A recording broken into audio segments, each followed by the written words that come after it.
me digas. No me digas. No me digas.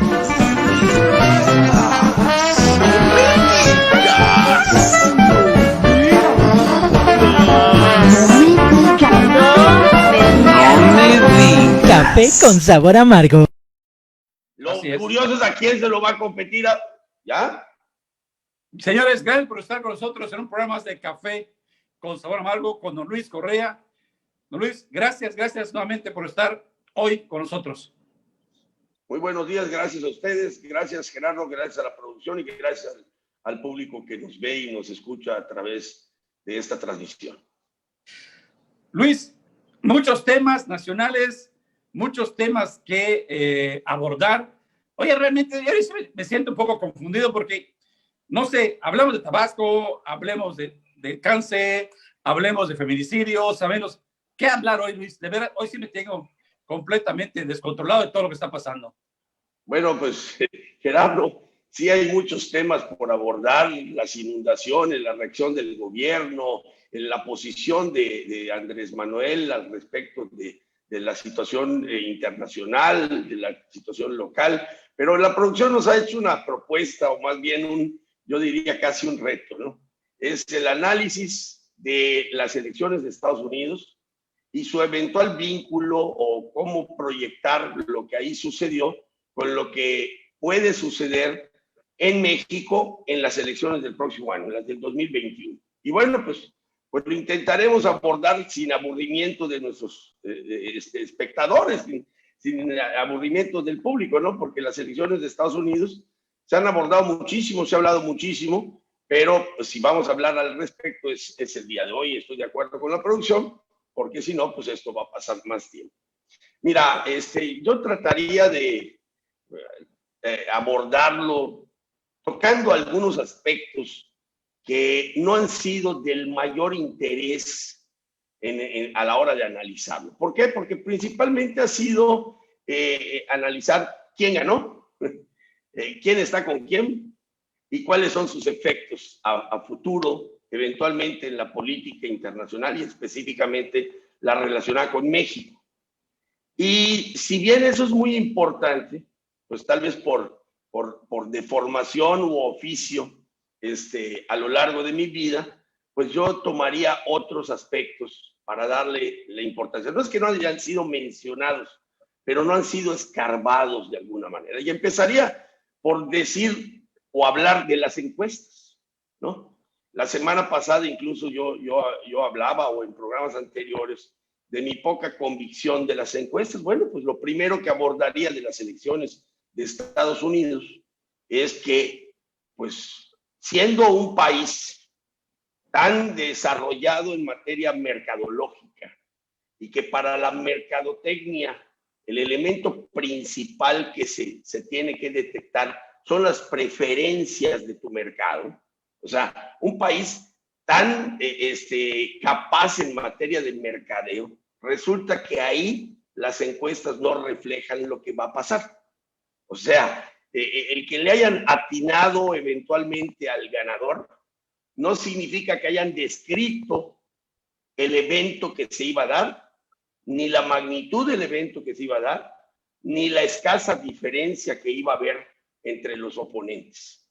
Las encuestas presagiaban o anunciaban, como siempre digo, son espectaculares, muy caros, anunciaban un triunfo amplio de parte de uno de los dos candidatos. Entonces, incluso yo más que meterme al resultado específico, quiero abordar todo el evento que significó la elección de Estados Unidos. Y entonces el primer elemento es ese. Las encuestas en el país del mercadeo no logran ser reflejo fiel de lo que va a suceder. ¿Y por qué le damos tanta importancia, siento yo, siempre a las encuestas? Mira, una de las cosas que el ser humano, y por lo visto en Estados Unidos o en Alemania o donde sea, intenta evitar la persona, es la incertidumbre. De alguna manera, ¿por qué queremos usar las encuestas como predefinitorias de algo que va a pasar? Porque no queremos tener la incertidumbre de cuál va a ser el resultado. Entonces la encuesta, de alguna manera, le responde, no en su texto, sino a una necesidad humana de no vivir en la incertidumbre, sino de alguna manera poder saber el resultado antes de que este se dé. Y para mí, esa es la gran virtud de la encuesta, que atiende esa debilidad o esa, pues qué decir, característica humana y le da una respuesta independiente que tenga relación con el resultado real que va a haber o no. Y es ahí también el gran defecto de la encuesta. Queremos poner en pasado lo que necesariamente está en futuro. ¿A qué me refiero con esto? Que parece un juego de palabras. Para mí resulta muy obvio, pero lo explico. Queremos conocer un resultado que todavía falta mucho para que se produzca. Entonces, por eso digo, queremos poner en pasado, ya sabemos quién ganó de algo que todavía está por suceder. Entonces, evitamos la incertidumbre y queremos creer, para no tener esa incertidumbre, que ya está en pasado, como un resultado producido, algo que todavía se está elaborando. Entonces, sería el primer aspecto que tocaría de la elección de Estados Unidos. Las encuestas no necesariamente reflejan lo que va a suceder, ni siquiera en un país que es el más profesional en materia de medir las preferencias, por su vocación de mercadeo. Sí. Pero además, como pasa acá en México, las encuestas van a ganar, depende a quién los pague. Y se ha visto, ¿no? Sí, bueno, eso es un elemento que yo he señalado al analizar encuestas específicamente en México y mi poca convicción del contenido de ellas por la experiencia personal de que las encuestas dicen lo que de alguna manera el que las paga quiere que digan. Y lo peor del caso es que la pagan y la creen, los primeros en creérsela son los que pagaron para que digan. Lo mismo pasa con los medios de comunicación y las notas pagadas y todo, ¿no? Se paga para que se diga determinada cosa y luego creemos desde el ente que pagó esa nota que lo que dijo tal medio es verdad.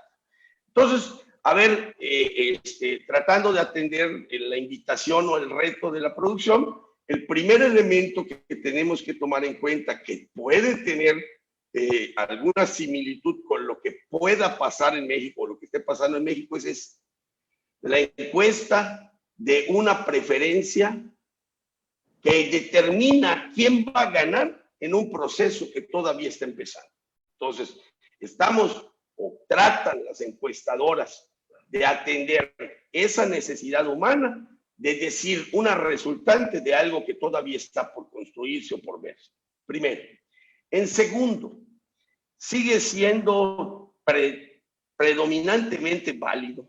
O sea, yo creería que es totalmente válido todavía, aun cuando la validez pues dependa de la eficacia con la que se promueve o la aceptación que el mercado social o electoral tengan de la idea que se ventila, que una campaña basada en tratar de derrotar un mal posicionado es más eficaz que en tratar de demostrar la validez o la bondad de un proyecto.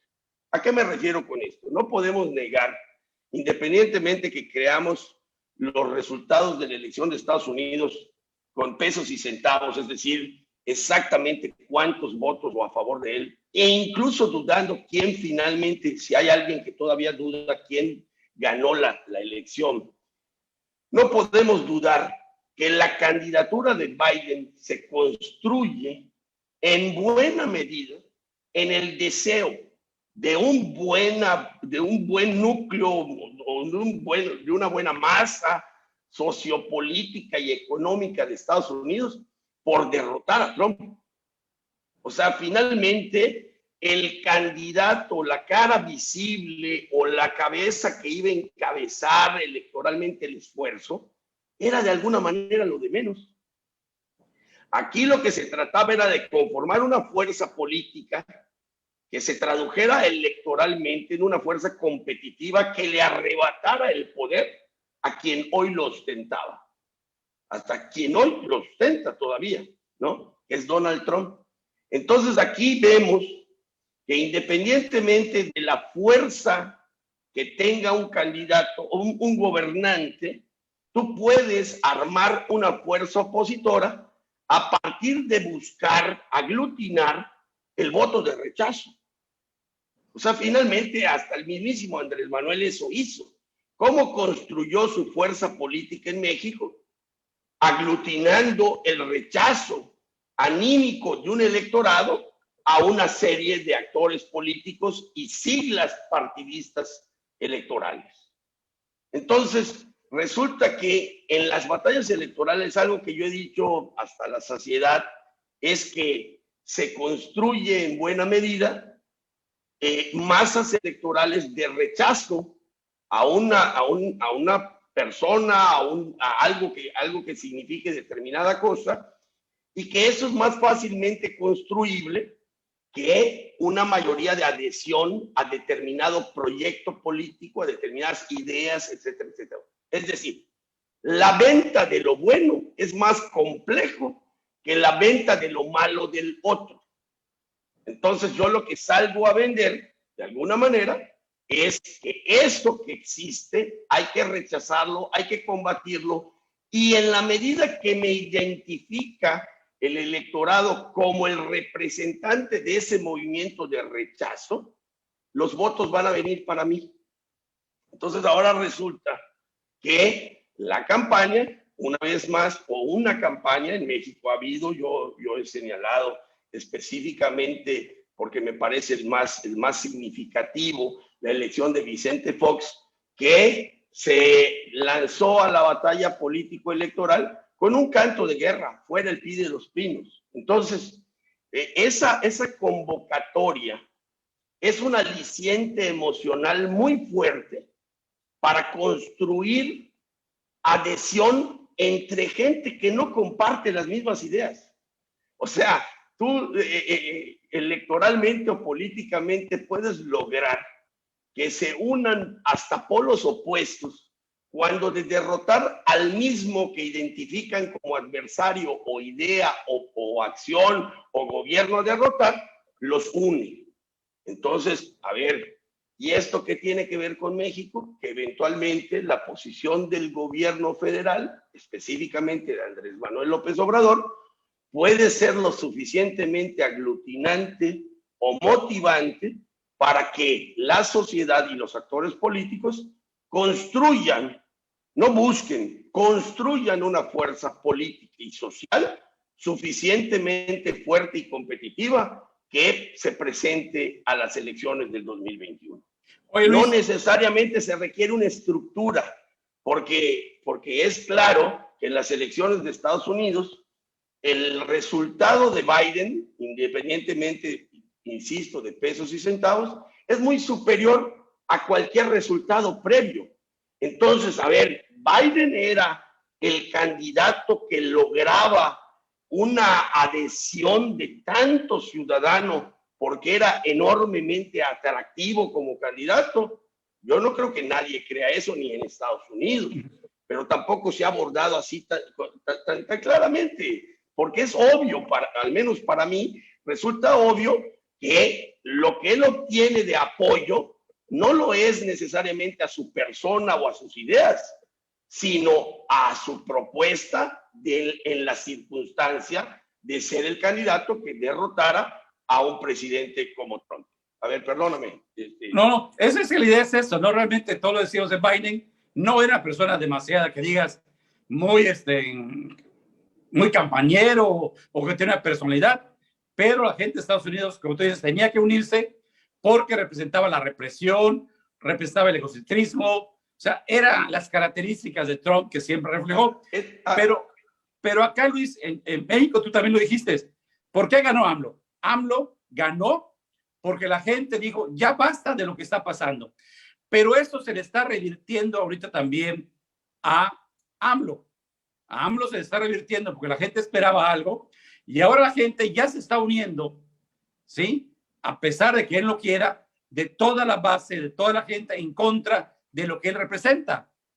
Y es interesante. Dice mis paisanos patiqui, porque eso sí lo quiero abordar, pero difiero de lo que tú estás diciendo y voy a dar el elemento en la elección de Estados Unidos, como nos invitó la producción, a ligarlo con lo que pasa en México, porque lo que estás diciendo no es totalmente o pesadamente real. Y lo abordaré, nada más déjame terminar en esto. Cuando yo hablo de la candidatura de Biden, y de que la fuerza electoral que se logra es una fuerza anti-Trump en buena medida, hombre, nos vamos al personaje mismo. Resulta que para encabezar este esfuerzo o esta cohesión social contra Trump, no se requirió un candidato carismático, no se requirió una campaña vigorosa, no se requirió una campaña que mostrara su fuerza. Hombre, en las últimas semanas hasta pena daba si uno tenía una propensión a querer que ganara Biden o perdiera Trump, hasta pena daba ver el contraste de vigor de un candidato como Trump frente a un candidato con dificultad incluso para moverse comparado con Trump. Biden, daba pena ver pues el respaldo y el entusiasmo de ese respaldo que en las imágenes mostraba la campaña de Trump frente a los eventos tipo autocinema de Biden, ¿no? Tú veías, o sea, si tú, como dicen, ves la televisión en silencio para registrar en tu conciencia cuál es el mensaje que te dan, tú veías a un Trump rumbo a la victoria y a un Biden rumbo a la derrota. Sí. Entonces, resulta que, y esa es la precisión que hago a este bloque de análisis, de que la elección o la campaña se puede soportar en un ánimo adverso a algo, no en un ánimo de adhesión a determinada persona o cosa, que puede estar encabezado por cualquiera. Hombre, o sea, no requieres, para ser la cabeza de un movimiento social que manifiesta su emoción electoralmente, no requieres tener mayor antecedente que valide tu aspiración. ¿Por qué? Porque como yo he dicho muchas veces también, resulta que si la gente te ve empática, y empática en este caso puede ser alineada con su mismo ánimo, es decir, yo quiero derrotar a Trump, tú encabezas una candidatura para derrotar a Trump y hay esa empatía mínima, yo te voy a atribuir, cuando eso sucede en las relaciones personales, no solo en las adhesiones o respaldos políticos, si hay una empatía entre dos personas, te voy a atribuir en mi imaginación cualidades que no tienes y voy a evitar reconocer defectos que tal vez sí tengas. O sea, cuando yo digo que pasa en las relaciones personales, hombre, cuando tú aprecias a una persona, la ves más simpática de lo que es, más decente de lo que es, más trabajadora de lo que es. O sea, resulta que le empiezas por empatía a la persona a atribuirle virtudes que no tiene y a no reconocer defectos que eventualmente sí tenga. Y eso sucede en el ámbito político electoral. Tú empiezas hay alguna empatía por determinada causa con algún personaje y le vas a reconocer capacidades que eventualmente no tenga. O no vas a ver los defectos o las deficiencias que sean manifiestas. Entonces resulta que en una campaña donde su imagen era claramente favorecedora a Trump, pues tú creías, si estás contra Trump, que eso era malo y lo otro era bueno, ¿no? Ese es otro aspecto. Ahorita voy a entrar a lo que tú decías, porque tú eres muy proclive a señalar consistentemente, eso sí te tengo que reconocer, es consistente en señalar que Andrés Manuel se le cree menos que la realidad, etcétera, etcétera. Voy a entrar a ese ámbito. Un presidente como Trump, que se ha señalado sexista, misógino, miles de atributos que para muchos, algunos pensarían que para todos, son equivocados y perfectamente equivocación cuando se ubican en un gobernante que debiera gobernar para todos, proteger el derecho que tienen todos, hasta de los que discrepan de él. Pensaría que esto es un error que todo el mundo ve. Uno se inclina a pensar o a enjuiciar a partir de su lógica, que es algo que yo digo mucho y a veces cuesta trabajo, aun cuando es sencillo el enunciado, cuesta trabajo entenderlo. Todos hacemos nuestros juicios en buena medida a partir de nuestros parámetros. O sea, si yo veo que un personaje en mi criterio miente, yo tiendo a creer que todo el mundo ve que miente. Y esto no funciona así. Y tan no funciona así que hoy lo podemos cuantificar. Que es otra de las enseñanzas de la elección de Estados Unidos. Nosotros pensamos que ese racismo de Trump, esa mentira de Trump, esa agresividad con los medios de Trump, esa predilección por sus intereses económicos de Trump, etcétera, etcétera, y podemos hacer un enunciado enorme, pensamos que todos lo ven igual que yo. Y tan no lo ven igual que yo, que la elección de Estados Unidos arroja que Trump en estas elecciones, en las que se buscaba derrotarlo, tuvo más votos a favor que incluso en la elección donde ganó hace 4 años. Entonces, ¿dónde está que todo el mundo ve que un gobernante miente? ¿Dónde está que todo el mundo ve que un gobernante que ataca la libre expresión de las ideas es un gobernante malo? ¿Dónde está que todo el mundo ve que la realidad sobre la que miente el gobernante, todo el mundo se da cuenta? ¿Dónde está que todo el mundo se da cuenta que esa estupidez de no usar el cubrebocas que alentó tanto Trump, todo el mundo se da cuenta que es una estupidez? Pues no, no es así. Las cosas no funcionan desde nuestra óptica. Incluso yo digo que los políticos que mejor aciertan en sus mensajes son los que son capaces de ver con los ojos de los otros. ¿Por qué? Porque si tú incluso, hombre, hasta coloquialmente te pudiera decir, ¿quién vende mejor? ¿Lo que hace el producto que a él le gusta o lo que hace o el que hace el producto que a la gente le gusta? ¿No? O sea, si tú vas a hacer las cosas, o sea, si tú fabricas camisas y solo vas a fabricar las camisas que tú usarías, pues de repente nadie te las va a comprar porque tu gusto es diferente al del otro. Entonces, en política es muy importante ver cómo ven los otros. Y la elección de Estados Unidos demuestra, y ahí están los números de votación, que creer que todos ven lo mismo que tú ves es una equivocación, cuando menos en su proporción, Gerardo. Cuando menos en su proporción. ¿Qué demuestra la elección? Que un lote de ciudadanos americanos, eventualmente para dar suficientes, para darle el triunfo a un candidato sin mayor atractivo, sin mayor energía, sin mayor éxito comunicacional, puede ser suficiente para darle un triunfo electoral. Pero desdeñar que 70 y pico millones de electores votaron creyendo lo contrario de eso, es no entender la realidad sobre la cual se trabaja. ¿Qué hubiera pasado si hubiera sido menos eficiente el aglutinamiento de un lado o más eficiente la comunicación del otro? ¿Qué hubiera pasado si Trump no se hubiera enfrentado al público republicano de Arizona, por ejemplo? ¿Qué hubiera pasado?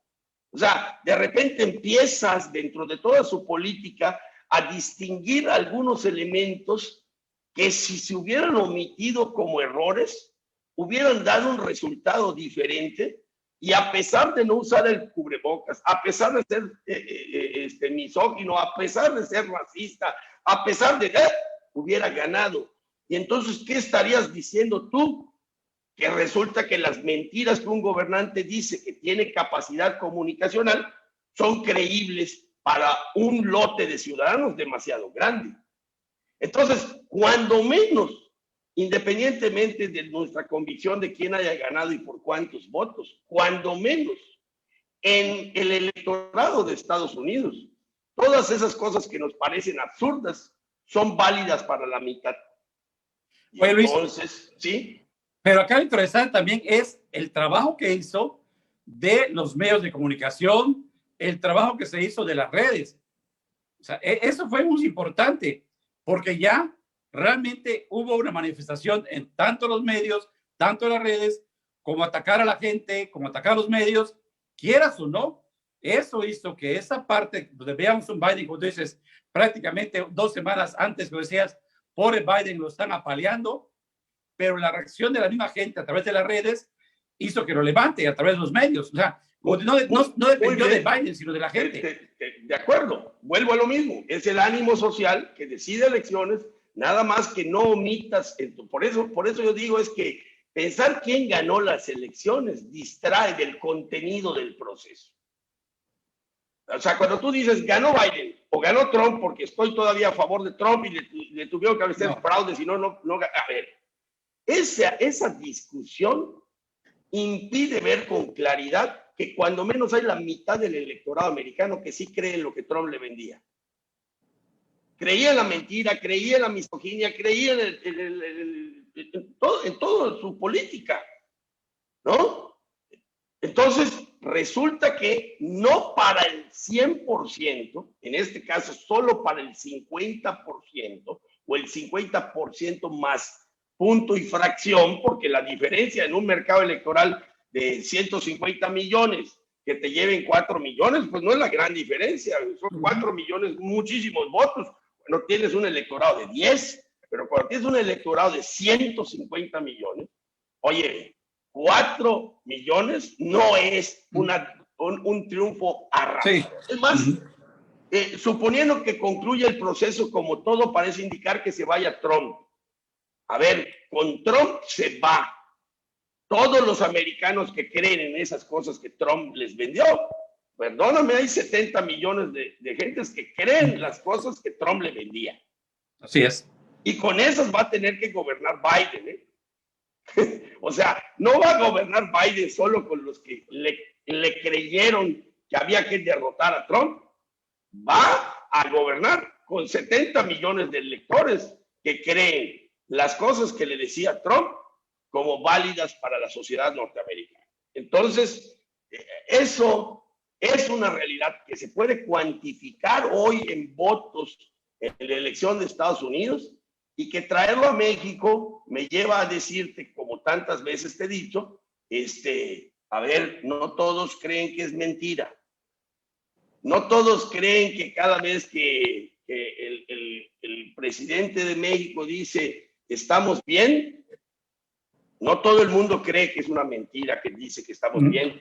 No todo el mundo cree que realmente se han perdido muchísimos empleos desde antes de la pandemia. No todo el mundo cree que se hace acompañar de los peores, vamos, el más tramposo es compañero suyo en el gabinete, como lo es Bartlett.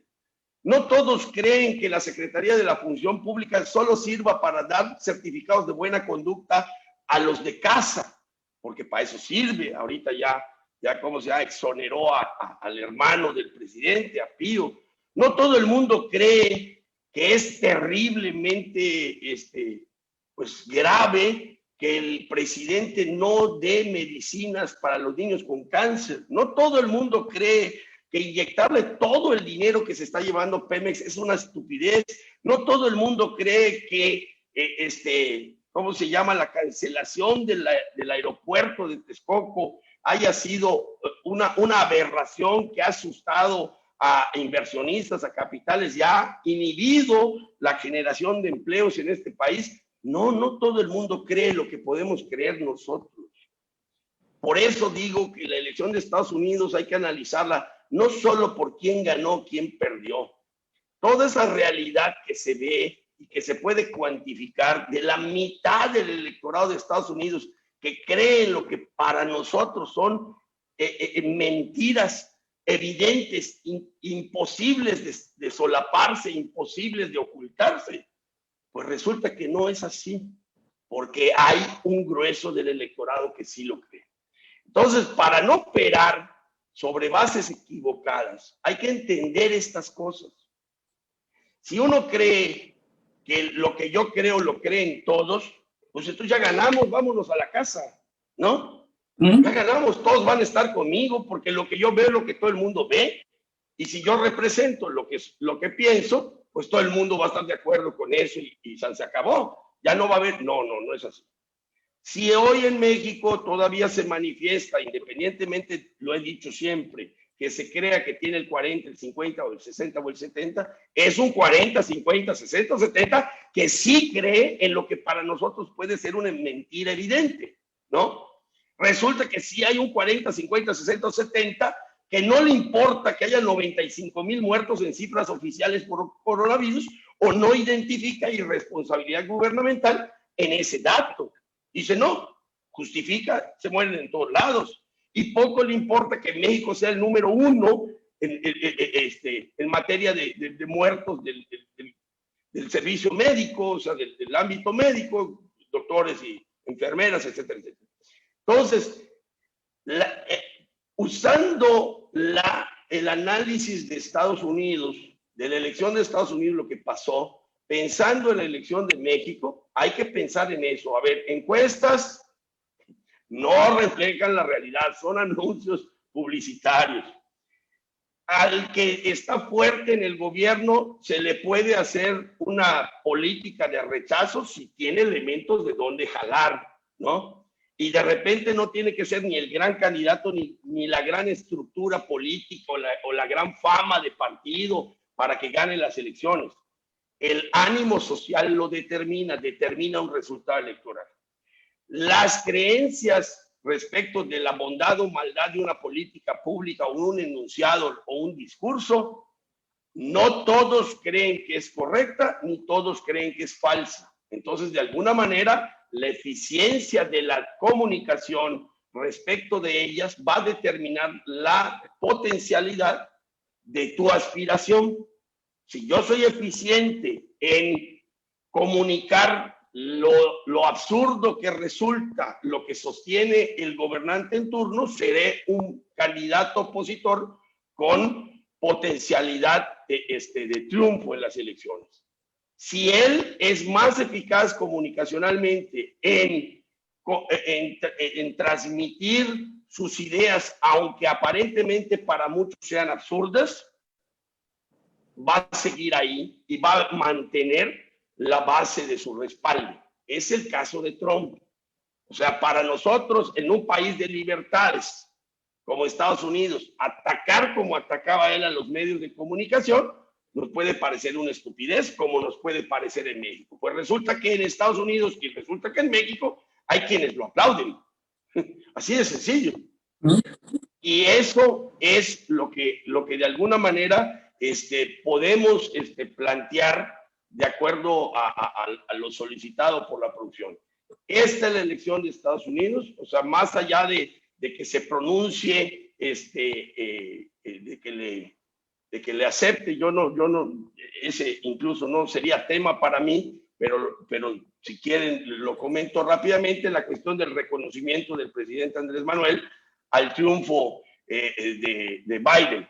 Yo creo que no soy de los que apuran que eso se dé o no, pero sí incluiría en el análisis no eso, sino los argumentos que da para que no se dé y quiénes son los que no se han pronunciado. Qué casualidad que los países que no se han pronunciado en el mundo por el resultado electoral de Estados Unidos o tienen una pugna con el país, como son Rusia y China, o tienen una afiliación o una afectividad especial, como son Brasil y México.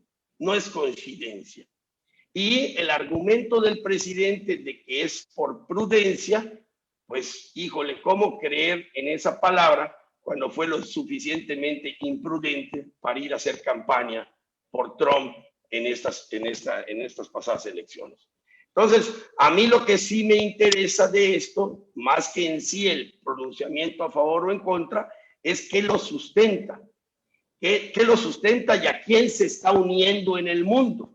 Resulta que en el mundo está asumiendo la posición de China, Rusia, Brasil, ¿no? Y en el argumento, pues me parece insostenible. Insostenible para mí, vuelvo al argumento de antes. Habrá muchos que crean que qué categoría de presidente que se muestra prudente hasta que el fallo sea totalmente legal, en lugar de ver claramente que el proceso le favoreció a determinado candidato y ese es Biden, ¿no? Entonces, esto hay que pensarlo, o hay que analizarlo si a la gente le gusta, observar lo que pasa, lo que acaba de pasar en un país vecino. O sea, no hay ninguna lejanía en ningún sentido, ni territorial, ni de intereses comerciales, porque estamos unidos a ellos en un tratado internacional de comercio, que es el TEMEC.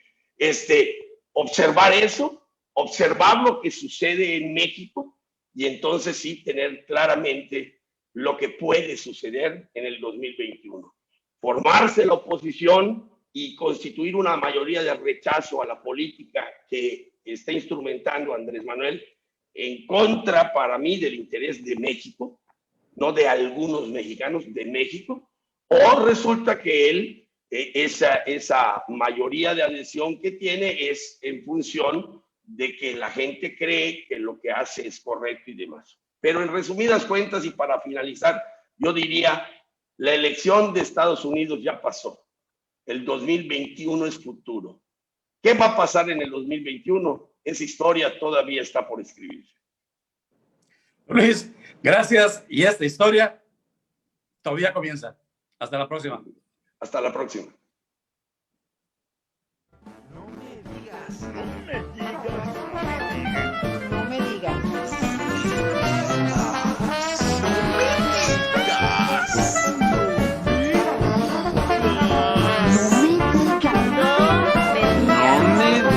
Café con sabor amargo.